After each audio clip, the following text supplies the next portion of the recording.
Nós vamos abrir, irmãos, a palavra de Deus no livro do profeta Ageu, capítulo 1. Leremos todo o capítulo. Ageu, capítulo 1, de 1 a 15.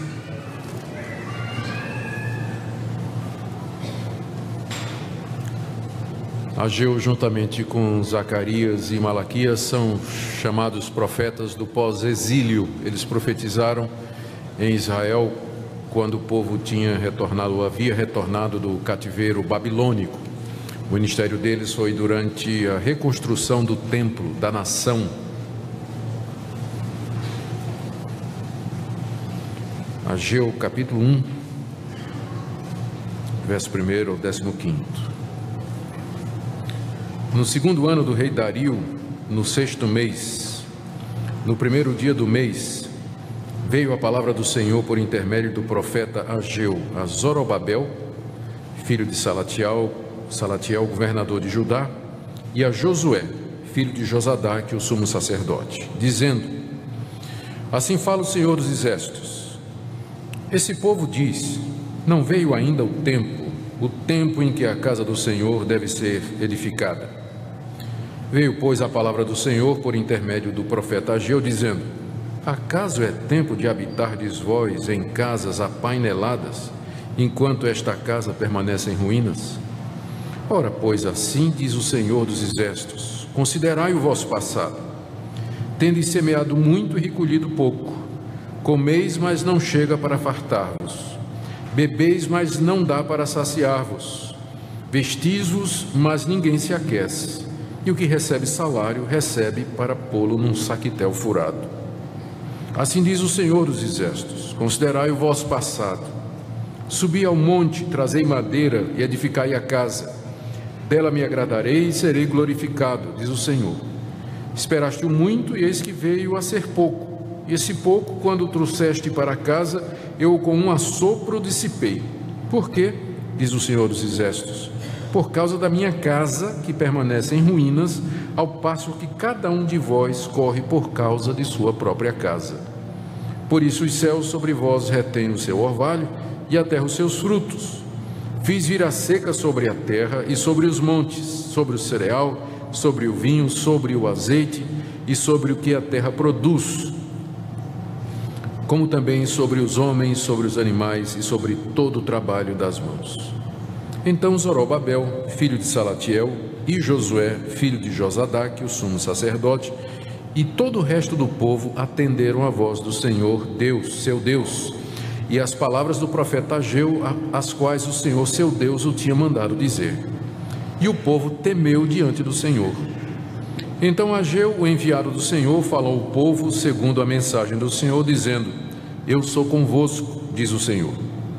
O Senhor despertou o espírito de Zorobabel, filho de Salatiel, governador de Judá, e o espírito de Josué, filho de Josadaque, o sumo sacerdote, e o espírito do resto de todo o povo. Eles vieram e se puseram ao trabalho na casa do Senhor dos Exércitos, seu Deus, ao 24º dia do 6º mês. Até aqui, queridos, a leitura da palavra de Deus. Como eu disse, o profeta Ageu ministrou a palavra de Deus ao povo de Israel depois que este regressara do cativeiro babilônico, cerca de 70 anos. Durante 70 anos o povo esteve como cativo na Babilônia, espalhado por outras partes, como resultado do castigo de Deus por conta da idolatria cometida em Israel. Mas agora os 70 anos haviam se cumprido. Deus então traz o seu povo, pelo menos parte dele, de volta à terra prometida, como havia prometido através do profeta Jeremias e outros profetas. Cerca de 50 mil pessoas retornaram da Babilônia, e entre elas muitos sacerdotes. Outros preferiram ficar confortavelmente na Babilônia, onde se desenvolveu posteriormente uma grande comunidade de judeus, e de onde vem um dos Talmudes, que é uma tradição interpretativa judaica chamado Talmud babilônico, que é produto daquela comunidade que ficou lá. Quando o povo retorna sob a liderança de Esdras e Neemias a terra prometida por Deus, a primeira providência foi construir um altar. O altar havia sido destruído juntamente com todo o templo, as casas, o muro, a cidade havia sido assolada. O povo retorna para a cidade em ruínas e a primeira coisa, de fato, é construir aquilo que era o símbolo de adoração a Deus. E eles começam a lançar as bases do templo. Mas depois de um tempo, a obra de reconstrução parou. Primeiro havia a oposição dos samaritanos, que era o povo que tinha ocupado o lugar dos judeus na terra, depois que os judeus foram mandados embora. Os samaritanos disseram: ué, o que é que vocês estão fazendo aqui? Essa terra é nossa. E os judeus tinham a oposição agora daquele povo que tinha ficado lá. A história dessa oposição está lá no livro de Esdras e Neemias.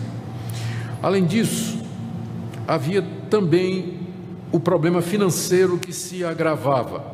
Enquanto que alguns judeus haviam conseguido abrir seus negócios ou reabrir seus negócios, reaver suas terras, plantar, todavia a seca tinha trazido uma produção fraca, uma colheita pequena, o gado não era tanto, e o povo estava muito aflito com sua própria necessidade financeira. E durante 15 anos, então, o trabalho parou. O trabalho de reconstrução parou. E o povo se dedicou aos seus negócios, a arar a sua terra, a reconstruir as suas casas, e o templo ficou lá, aqueles grandes blocos de concreto, como um grande esqueleto exposto ao sol. E o povo estava se desculpando para não construir a casa de Deus. E a desculpa está aqui registrada: ainda não veio o tempo em que a casa do Senhor deva ser edificada. Não é que eles estavam se recusando a reconstruir, eles estavam dizendo que a hora não tinha chegado, eles estavam ocupados demais com suas coisas, eles tinham que construir suas casas, continuar seus negócios, investir na produção agrícola, na pecuária, enfim, havia um monte de outras coisas que na cabeça dos judeus tinha prioridade sobre reconstruir a casa de Deus. É quando Deus levanta Ageu e Zacarias, que são enviados como voz de Deus para falar àquele povo. E a mensagem de Ageu é exatamente essa: é tempo sim de reconstruir a casa de Deus. Na verdade, nunca deveria ter parado. Vocês deveriam ter dado o primeiro lugar, vocês deveriam dar os primeiros esforços a Deus, coisa que mais tarde seria repetida pelo Senhor Jesus: buscar em primeiro lugar o reino de Deus e a sua justiça, e todas as demais coisas vos serão acrescentadas. Isso que eu li para vocês é a versão veterotestamentária do Sermão do Monte, em que Jesus diz: busquem a Deus primeiro, e tudo mais será acrescentado a vocês. É sobre isso que eu queria falar nessa noite, mais uma vez. Existem muitas coisas aqui importantes a respeito da expansão e do nosso envolvimento na obra do Senhor, mas eu preciso fazer duas observações preliminares. Primeiro delas, eu não estou dizendo que a igreja hoje, construção é difícil, ela equivale ao templo do Antigo Testamento. O templo do Antigo Testamento era um símbolo da igreja, povo de Deus. Deus não habita em templos feitos por mãos humanas, Ele habita em algo muito mais precioso, que é o espírito humano, o coração humano regenerado. Portanto, ao fazer aplicações dessa passagem para nós hoje, nem por um momento imaginem que eu estou dizendo que as construções evangélicas que nós chamamos de templo, elas são equivalentes ao templo do Antigo Testamento. Não tem mais templo hoje, no sentido que havia no Antigo Testamento. Segundo, quando eu for expor o que Ageu diz aqui, que Deus estava esperando que o povo obedecesse para abençoar o povo financeiramente, eu não mudei e eu não estou defendendo a teologia da prosperidade. Mas eu creio que a Bíblia diz, aliás, eu sei que a Bíblia diz que Deus ama quem dá com alegria. E que se nós investirmos no reino de Deus, se nós abrirmos o nosso coração para o pobre, para o necessitado, para a expansão da glória de Deus aqui nesse mundo, Deus certamente não será cego nem surdo para com aqueles que se dedicam a Ele. Dito isso, vamos ver alguns princípios que estão aqui na passagem que eu queria trazer para nós hoje. O primeiro deles é esse aqui, que nós não devemos nos demorar em levar adiante a obra, a causa do Senhor, e nem devemos nos demorar a nos envolver com ela. Deus havia registrado a desculpa do povo para parar a construção, está aí no verso 2, assim fala o Senhor dos Exércitos, esse povo diz, não veio ainda o tempo em que a casa do Senhor deva ser edificada. Como eu disse, não é que o povo estava dizendo, nós não queremos nos envolver na reconstrução do templo, do altar, reativar os sacrifícios, mas é que agora não dá, exatamente agora não dá, nós estamos muito ocupados fazendo outras coisas. Não veio o tempo porque nós temos que construir primeiro nossa casa, temos que fortalecer nossos negócios. Não veio o tempo porque olha essa seca aí, essa carestia, os tempos são difíceis, olha a inflação, tudo é caro, como é que nós vamos fazer isso?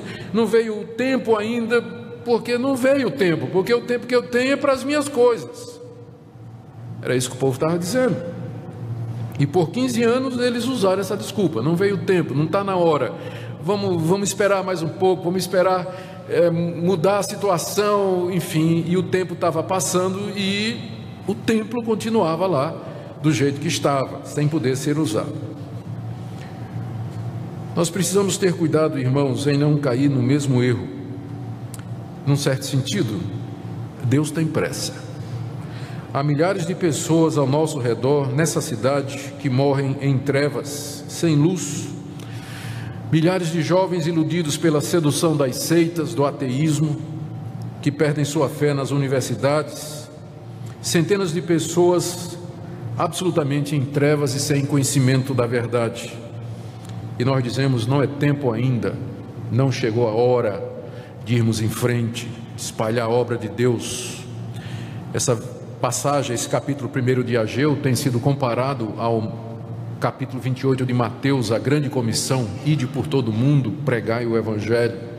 Era assim que o Evangelho era pregado, seria pregado no Antigo Testamento. O templo de Deus servindo como ponto para onde as multidões das nações viriam para conhecer a Deus e ouvir do seu nome. Nós não podemos deixar, meus irmãos, que as dificuldades e circunstâncias adversas da nossa época entravem a dinâmica do reino de Deus, porque sempre vai ser difícil, sempre você vai ter uma casa para comprar, sempre você vai ter um mestrado para terminar, sempre você vai ter um carro novo para comprar, sempre você vai ter alguma coisa pessoal sua em que você vai querer fazer. Quando é que você vai poder, se você for olhar dessa forma?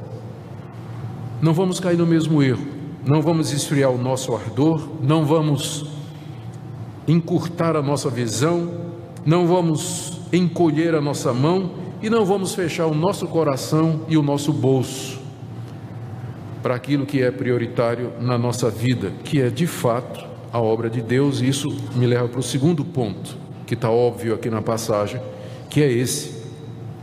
Nós precisamos examinar seriamente as prioridades da nossa vida.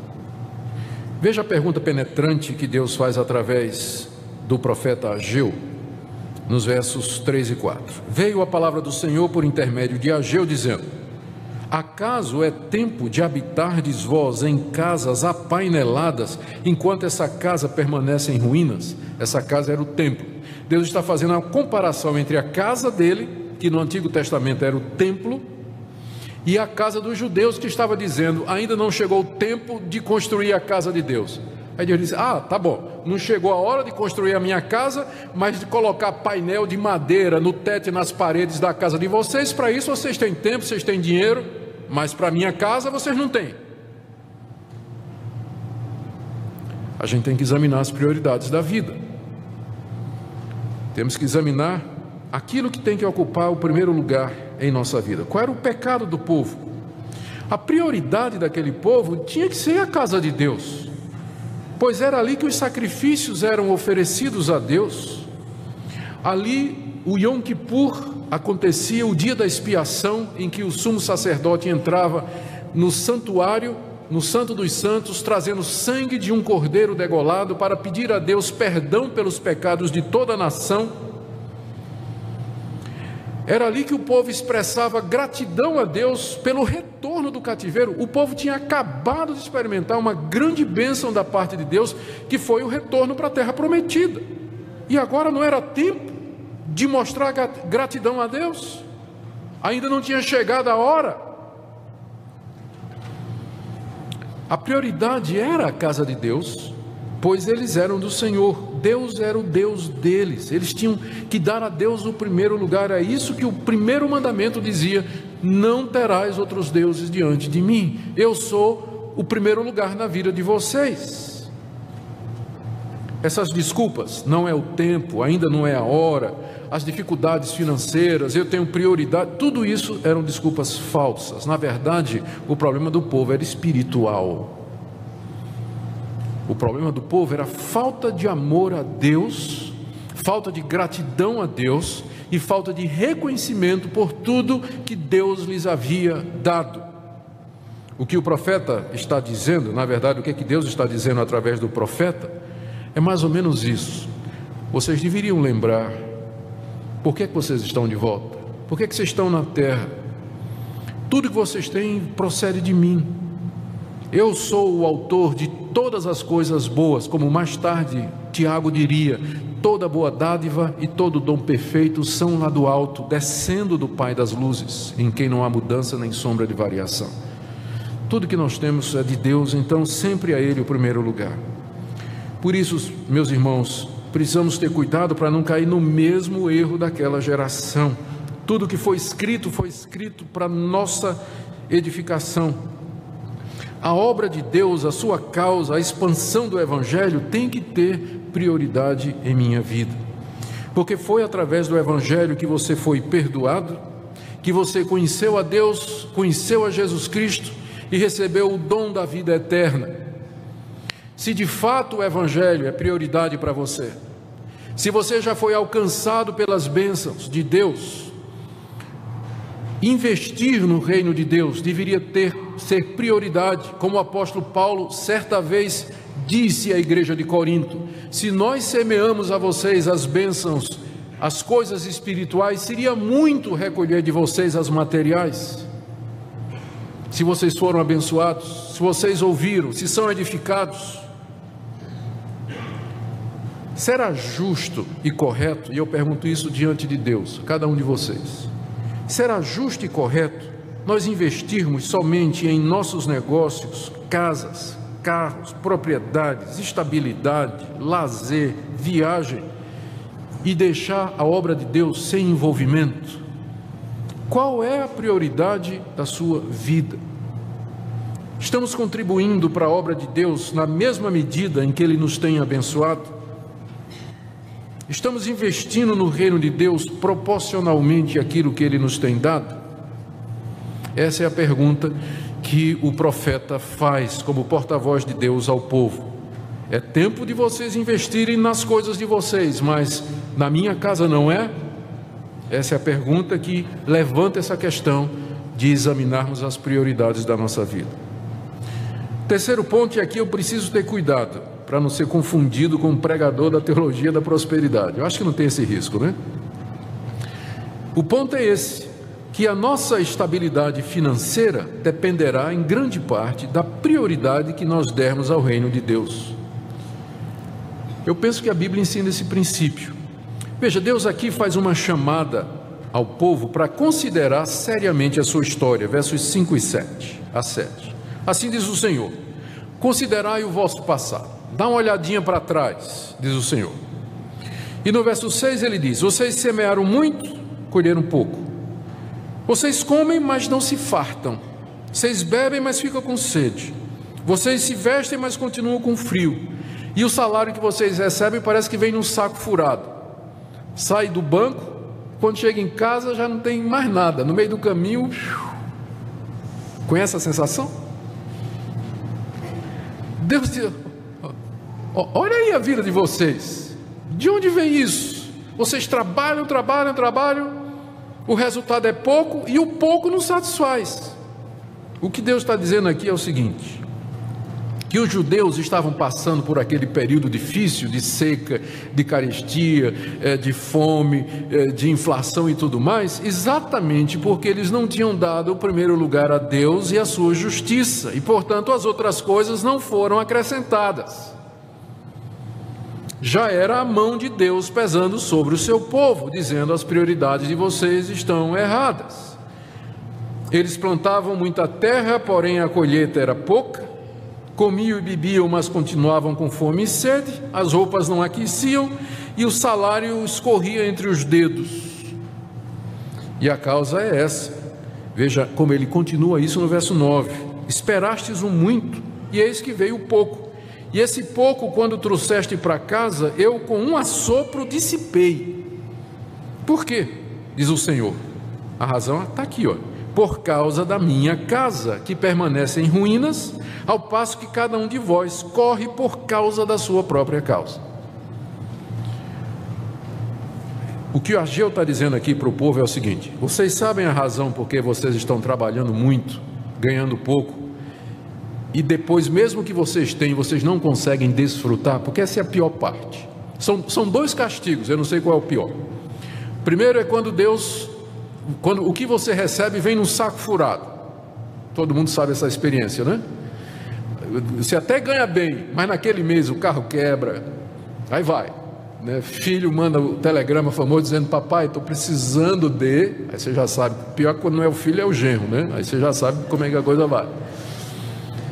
Doença na família que o plano de saúde não cobre, entende? Até ganha bem, mas está furado o saco do salário, vai embora tudo. Ou, de repente, até você ganha bem, mas você não consegue desfrutar. O homem tem uma casa na praia, mas simplesmente não tem tempo para ir. E quando ele vai lá para a casa da praia dele, ele fica pensando nos negócios, ou então está em briga com a mulher, com os filhos, não desfruta. Ele tem bens, tem propriedade, mas ele simplesmente não consegue desfrutar daquilo que ele tem. Conhece gente assim? Tem um monte de coisa boa, coisa maravilhosa que todo mundo queria ter, mas ele simplesmente não consegue desfrutar de nada disso. Todas essas duas coisas, o ter alguma coisa e desfrutar delas, isso vem de Deus. Está escrito lá no livro de Eclesiastes. O autor diz assim: uma coisa eu vi debaixo do céu, é o homem a quem Deus deu muita coisa, mas não lhe deu o privilégio de desfrutar delas. A pessoa tem muito, mas não consegue desfrutar. E Ageu está dizendo: olha, dá uma olhadinha na história de vocês. Já pensaram por que é que vocês plantam muito, colhem pouco, e o pouco não alimenta, não mata a sede e não aquece? É exatamente porque vocês não estão dando o primeiro lugar a mim. Gente, eu estou repetindo. Eu vou repetir o que eu disse. Eu não estou ensinando aqui a fazer barganha com Deus, que você vai dizer assim: então pastor, é o seguinte, eu vou agora dar o meu dízimo, agora eu vou dar ofertas e tudo, para ver se Deus me abençoa. Eu não estou ensinando isso. Vocês nunca vão me ouvir ensinar isso, porque isso aqui tem que vir de um coração grato. Nós não fazemos barganha com Deus, nós mostramos nossa gratidão a Deus e nosso amor para com Ele, através desses compromissos. Esse é o ensino geral da Bíblia toda, não é só Ageu. Não é só Ageu. A regra geral é essa: que o nosso Deus nos abençoa e nos dá alegria para desfrutar mesmo o pouco que nós temos, quando Ele de fato é o nosso primeiro lugar. Quarto princípio que nós aprendemos aqui: o nosso objetivo maior na vida é a glória de Deus, é agradar a Deus. Veja o que Deus diz através do profeta no verso 8 ao povo, depois de fazer aquela reflexão: olhe para o passado de vocês, vocês estão entendendo agora porque é que vocês estão comendo pouco e o pouco não satisfaz? Então, verso 8: subi ao monte, o monte aqui é um monte Líbano, trazei madeira. A madeira do monte Líbano era preciosa, utilíssima para construção de luxo. Trazei madeira e edificai a casa não é de vocês, mas a minha, e dessa casa eu me agradarei e serei glorificado, diz o Senhor. O povo, então, de acordo com essa passagem, deveria subir ao Monte Líbano para trazer madeira, não para a casa deles, casa de verão, assim, apanelar a casa com madeira nos tetos, um negócio chique, né? Eu disse, tá, vocês têm que fazer isso, mas só que essa madeira primeiro vem para mim. Lembra a história do azeite da viúva? A viúva lá morrendo de fome, não tinha o que fazer, traz a botija de azeite, e o profeta diz o quê? Você vai preparar um bolo. Com o que resta? Você tem alguma coisa? Não, tem um pouquinho de azeite, um restinho de farinha aí. Aí o profeta diz, você vai preparar um bolo. Aí a mulher deve ter pensado, deve ser para mim e para o meu filho. O profeta diz, para mim primeiro. E depois sai preparando o resto. Não era para o profeta, era símbolo de que ela devia primeiro pensar nas coisas de Deus. Quando a mulher faz o bolo e dá para o profeta, aí não para o azeite na botija. Deus está dizendo a mesma coisa, a madeira primeiro é para mim. E não vai faltar para vocês. Não vai faltar. Ou seja, com isso Deus está ensinando o povo. O alvo de vocês é sempre a minha glória. São os meus assuntos. É o meu reino. Essa é a razão pela qual vocês ainda estão aqui nesse mundo. Essa é a razão pela qual eu abençoo vocês com saúde, com prosperidade, com recursos, com talentos. Não é para vocês gastarem em vocês prioritariamente. Isso virá no tempo certo e da maneira certa, mas sempre eu quero ter o primeiro lugar na vida de vocês. A madeira é para mim primeiro, depois vocês podem botar a madeira que quiser na sua casa. Mas subam no monte e tragam madeira para essa casa, que eu vou me agradar dela e ali eu serei glorificado. Em que sentido Deus seria glorificado se os israelitas dessem prioridade à construção do templo? É porque ali viriam as nações, viriam multidões de peregrinos conhecer o Deus de Israel e oferecer sacrifícios a Ele e ser instruídos na palavra de Deus. Entre as nações se diria, o Senhor cumpriu a sua palavra, restaurou o seu povo e a sua casa. Agradar a Deus, meus irmãos, é o alvo maior de cada um de nós. Quer comais, bebais ou façais outra coisa qualquer, fazei tudo para a glória de Deus. O último ponto aqui, os efeitos do apelo do profeta. Está aí do verso 12 ao verso 15 que nós lemos. O povo começou a reconstrução 23 dias após a mensagem de Ageu. Dá para fazer as contas comparando o verso 1 com o verso 14b e 15. Eu não vou fazer essa conta agora, mas dá 23 dias, desde que Ageu pregou essa mensagem e o povo resolveu recomeçar a construção. Graças a Deus, o povo ouviu a voz de Deus através do profeta. O texto nos dá 3 razões pelas quais o povo recomeçou a construção. O povo vinha dizendo 15 anos, não chegou a hora, não chegou a hora, não chegou a hora. Deus levantou o profeta falou, o povo disse, 23 dias, vamos lá. Primeiro, porque o povo temeu a Deus, verso 12.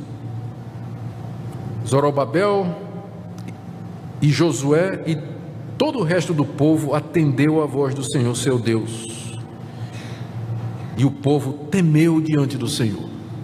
O povo escutou a voz de Deus e o povo temeu. Talvez temeu outro castigo, talvez percebeu o seu pecado, o seu egoísmo. O temor aqui não é medo, mas é amor, respeito, devoção a Deus. O povo temeu a Deus porque era isso que faltava. Esse temor respeitoso, essa adoração diante da santidade de Deus, essa compreensão e percepção da sua grandeza, que faz com que nós nos sintamos no nosso lugar e entendamos que é para esse ser supremo que nós vivemos. Falta esse temor em muitas vidas, que vem quando a gente compreende quem Deus é e quem nós somos. O povo temeu a Deus e como que disse assim, meu Deus, o que é que nós estamos fazendo 15 anos egoisticamente, nós pensando nos nossos assuntos, buscando em primeiro lugar o nosso reino, e nós deixamos o reino do nosso Deus para segundo plano. O povo temeu a Deus. Segundo, o povo creu na palavra que Deus disse, que está aí no verso 13. Então Ageu, o enviado do Senhor, falou, depois que o povo temeu a Deus e disse, nós vamos obedecer, Ageu disse da parte de Deus, eu sou convosco, diz o Senhor, eu estou com vocês, O que é que isso representa? A presença de Deus. Faz toda a diferença do mundo. Mais adiante, o tempo não dá para entrar nisso, no capítulo 2, veja o que Deus diz ao povo do verso 6 a 9, através de Ageu. Assim diz o Senhor dos Exércitos: ainda uma vez, dentro em pouco, farei abalar o céu, a terra, o mar e a terra seca. Farei abalar todas as nações, e as coisas preciosas de todas as nações virão, e encherei de glória esta casa, diz o Senhor dos Exércitos. Agora pensa no verso 8, quero que você pense no verso 8. Minha é a prata e meu é o ouro, diz o Senhor dos Exércitos. É como se Deus dissesse: dinheiro não é problema, nunca foi. Dinheiro nunca foi problema para levar avante o reino de Deus, porque dele é o ouro e dele é a prata. O problema não é dinheiro, o problema é o coração de quem tem dinheiro. É a prioridade das pessoas, esse é que sempre foi o problema. Eu vou ser com vocês, diz o Senhor, e eu sou dono de tudo. Com um parceiro desse a gente pode abrir uma igreja por dia em Goiânia, né? Minha prata e meu é o ouro. Eu vou estar com vocês, não vai faltar. A obra é minha.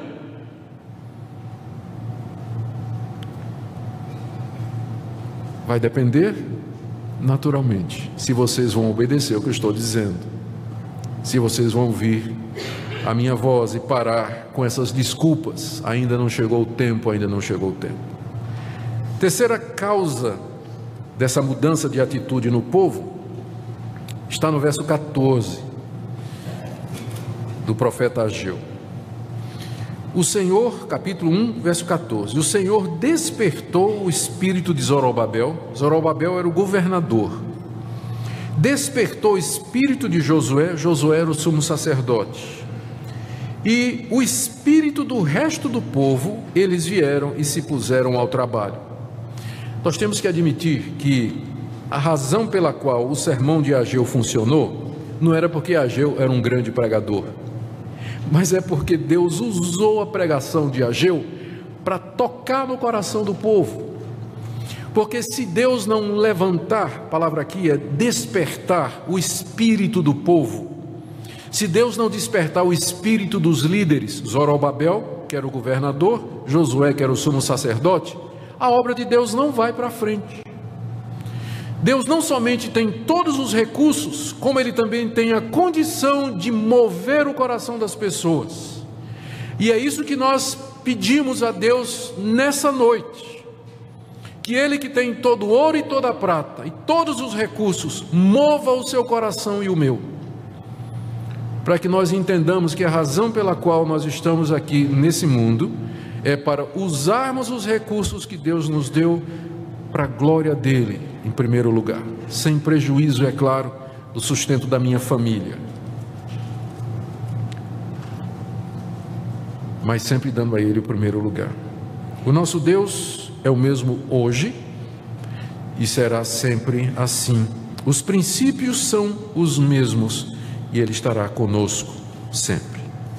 Eu quero terminar com uma ou duas aplicações, meus irmãos. A primeira delas é essa daqui, que eu venho já repetindo durante a mensagem, vou só fechar. Se você pergunta qual o alvo da sua vida, qual a razão de ser da sua existência, você encontra essa resposta aqui em Ageu, você encontra essa resposta em Mateus, Sermão do Monte, você encontra essa resposta na Bíblia toda, 1 Coríntios 10, todos os textos que eu mencionei que dizem que sempre o alvo da nossa vida é Deus. Se você quiser a resposta primeira do Catecismo Menor, qual a finalidade do homem? É conhecer a Deus e gozá-lo para sempre. Qual o fim principal do homem? Conhecer a Deus, glorificar a Deus e gozá-lo para sempre. Esse é o fim principal da nossa existência. Desfrutar da presença de Deus e viver para a sua glória. A minha pergunta é se você já entendeu isso. Como é que você se posiciona diante do que você ouviu nessa noite? Qual é o alvo maior da sua vida? Casar? Terminar seu curso, ter um emprego, se formar, comprar uma casa, ter um carro? Não estou dizendo que essas coisas são erradas, não. São boas. E Deus te dê graça de conseguir todas elas, mas elas são secundárias. O alvo maior da sua vida é glorificar a Deus. Todos somos chamados a fazer isso. E nós podemos fazer isso de maneira diferente. Você pode fazer isso na sua profissão. Você pode fazer isso como médico, como advogado, como bombeiro, como frentista. Você pode fazer isso como dona de casa. Você pode fazer isso como motorista de táxi. Qualquer lugar que Deus lhe for, qualquer que seja a vocação sua na vida, você pode fazer isso para a glória de Deus e servir a Deus. Todos podem orar, todos podem contribuir. Mas pastor, eu ganho tão pouco. Lembra da história da viúva pobre. Todos podem dar tempo para a obra de Deus. A pergunta nessa noite, terminando, é: quais são as desculpas que você tem dado para apenas ser um espectador e não se envolver na obra de Deus? Ainda não é tempo, eu sou muito jovem. Ainda não é tempo, estou me preparando para casar. Ainda não é tempo, estou me preparando para o vestibular. Ainda não é tempo, estou pagando o meu carro. Ainda não é tempo, estou estudando para o concurso. Isso não vai parar nunca. Você sabe que isso não vai parar nunca. Sempre você vai estar fazendo alguma coisa. Então eu queria que nessa noite você dissesse a Deus: Deus, eu vou confiar que o Senhor é o dono do ouro e da prata, que o Senhor é o Senhor dos exércitos, e que o Senhor é o único Deus, e que merece temor, respeito e adoração, e eu dedico a minha vida a Ti. Eu quero viver para o Senhor, que tudo que eu faço aqui seja para a Tua glória. Meu casamento, meu estudo, meu trabalho, minha profissão, tudo que eu sou e tenho, eu quero nessa noite entregar ao Senhor. E eu vou parar com essa desculpa de ainda não chegou o tempo, ainda não chegou o tempo. Mas sem demora, eu quero me entregar a Ti, para Teu serviço. Que Deus ajude cada um de vocês nessa decisão. Porque onde vocês estão, em qualquer profissão que Deus lhe chamar, essa deve ser sempre a razão da sua existência, a razão maior do nosso viver. Amém? Vamos orar?